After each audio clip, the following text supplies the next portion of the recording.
Now, I'm sure you'll all recognise this sound. There you go, a bit of Dire Straits for you. You love this, Money don't for you? nothing. And it is more than just a classic to air guitar too. It even changed the way that we listened to music. In 1986, Dire Straits' album Brothers in Arms spent 10 weeks at the #1 spot and is the album credited with making the CD mainstream. Although compact discs were launched in 1982, so you don't have to worry about grubby fingers or even scratches. Initial sales were poor because this new technology was expensive to buy and there were very few titles available. But Dire Straits decided to record their 5th album digitally to target the CD market. Gennaro Castaldo is the communications director for the British phonographic industry. Record companies were looking for that first big title to sort of get people to switch from sort of cassette and vinyl to this shiny, exciting new format that was the future. And I think this was the album that helped to achieve that transition. People had more money in their pocket, and in fact we had the yuppie generation, so associated with sort of Thatcherism, looking for these kind of aspirational products to sort of buy into and demonstrate their growing wealth. All these things seemingly coming together, and this was the catalyst for it. It became the poster boy or album for what was to come.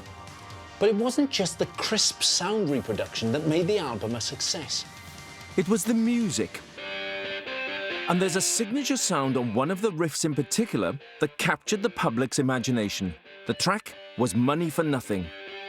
Part of its energy comes from the unique way it sounds. To my ear, it's got a slightly raw edge, as if it's been recorded in a small space. Dire Straits' keyboard player is Guy Fletcher. At his recording studio, we're going to attempt to replicate that classic sound just for the one show. Neil Dorfsman was the sound engineer for Dire Straits. Neil, have you got any theories as to why you got that really special sound? Even a monkey gets lucky sometimes. That's my theory. The truth is, the night before the recording session, Neil had spent hours setting the microphones in place, but overnight, one of them loosened from its stand. To my horror, the microphone was basically pointing at the floor. And we heard it and said, don't touch it, leave it. It unexpectedly produced a distinctive, hollow, boxy sound the band loved. So trying to reproduce that sound is virtually impossible, is it? I tried to warn you. But along with this microphone malfunction, the song's distinctiveness came from the way the guitar was played. John Ilsley is the bass player. Everybody's interpretation of that sound is different. You know, every guitarist knows the lick, but they can't really get that absolutely the way it is. My son is a guitar player, and Max was backstage one time at a gig, and he asked Mark how he played that riff. And Mark said, well, here's what it is, basically. It's finger picking.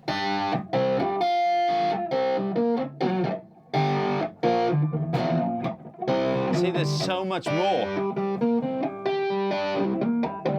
A lot of it is a rhythmic thing, so using your thumb. It's kind of like chicken picking, like really old, kind of like blues picking, and using just these 3 fingers. As the guys rig up the mics and their equipment as closely as they can to the original setup, there goes the mic pointing towards the floor. I get ready for a once-in-a-lifetime jam.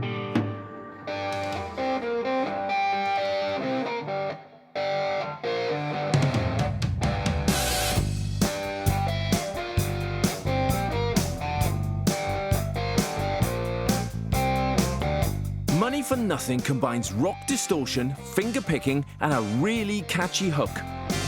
But like all great music, there was an indefinable magic at the time of its recording. That's what makes Money for Nothing a classic.